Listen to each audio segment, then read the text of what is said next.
అందరికీ నమస్కారం అండి. తెలంగాణ రాష్ట్ర ప్రభుత్వ ఉద్యోగులకు సంబంధించి వారి యొక్క పెండింగ్ బకాయిలు, కొత్త పీఆర్సీ, ఐఆర్ వీటిలన్నిటికి సంబంధించి ఇంపార్టెంట్ అప్డేట్. రాష్ట్ర ప్రభుత్వ ఉద్యోగులకు ఆర్థిక ప్రయోజనాల చెల్లింపుల్లో భాగంగా తీవ్ర జాప్యం అయితే జరుగుతుంది.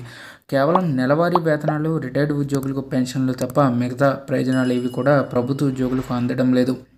ఆయా బిల్లుల చెల్లింపును ఆర్థిక శాఖ నిలువరించడంతో వేల కోట్ల రూపాయలు బకాయిలుగా పేరుకుపోయాయి. దీంతోపాటు ఉద్యోగులు తీవ్రంగా ఇబ్బందులు అయితే పడుతున్నారండి. అన్ని రకాల ప్రయోజనాలు ఆపేశారు. సాధారణంగా ఉద్యోగుల కేటా ఆర్జిత సెలవులను నగదుగా మార్చుకునే వెసులుబాటు అయితే ఉంటుంది.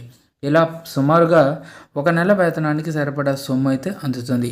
వైద్య చికిత్సలకు సంబంధించిన మెడికల్ రీయింబర్స్మెంటు, ఉద్యోగుల జీవిత బీమా పథకం కింద బాండ్స్ మెచ్యూరిటీ అయితే అందాల్సిన సొమ్ము, పదవీ విరమణ పొందితే వచ్చే గ్రాట్యుటీ తదితర ప్రయోజనాలు రావాల్సి అయితే ఉంటుంది.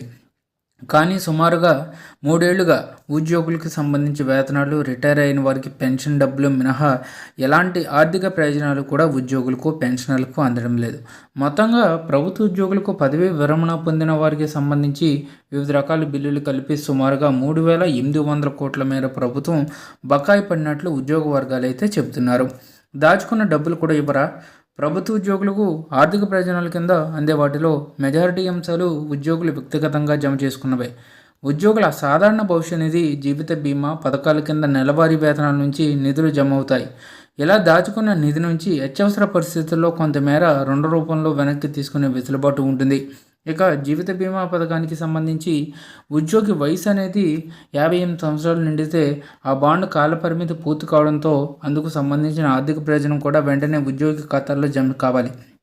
ప్రస్తుతం రాష్ట్ర ప్రభుత్వ ఉద్యోగుల రిటైర్మెంట్ ఏజ్ అనేది 61 సంవత్సరాలుగా ఉన్న నేపథ్యంలో జీవిత బీమా పథకం బాండ్లు మెచ్యూరిటీ అయిన ఉద్యోగుల సంఖ్య సుమారు 25,000 మంది వరకు ఉంటుంది. వీరికి జీవిత బీమా పథకం కింద చెల్లించాల్సిన బకాయిలు 850 కోట్లుగా అంచనా. జీపీఎఫ్ రుణాల కోసం దరఖాస్తు చేసుకున్న వారికి 2 ఏళ్లుగా పైసా కూడా అందలేదు. ఇలా 450 కోట్ల చెల్లింపులు పెండింగ్లో ఉన్నట్లు ఉద్యోగ సంఘ నేతలు అంచనా వేస్తున్నారు. మెడికల్ రీయింబర్స్మెంటు రావట్లేదు. ప్రభుత్వ ఉద్యోగుల ఆరోగ్య పథకానికి సంబంధించి క్యాష్లెస్ కార్డుల అంశం కొలిక్కి రాలేదు. దీంతో ఉద్యోగులు వారి వైద్య చికిత్సల కోసం చేసిన ఖర్చులను తిరిగి పొందేందుకు మెడికల్ రీయింబర్స్మెంట్ పథకం కింద దరఖాస్తులు చేసుకుంటున్నారు. ఈ బిల్లులు కూడా 2.5 ఏళ్లుగా పెండింగ్లోనే ఉన్నాయి. ఇందులో 1,00,000 లోపు ఉన్న వాటిలో కొన్నింటిని కొత్త ప్రభుత్వంలో చెల్లించిన అంతకంటే ఎక్కువ మొత్తంతో కూడిన బిల్లులు మాత్రం పరిష్కారం కాలేదు.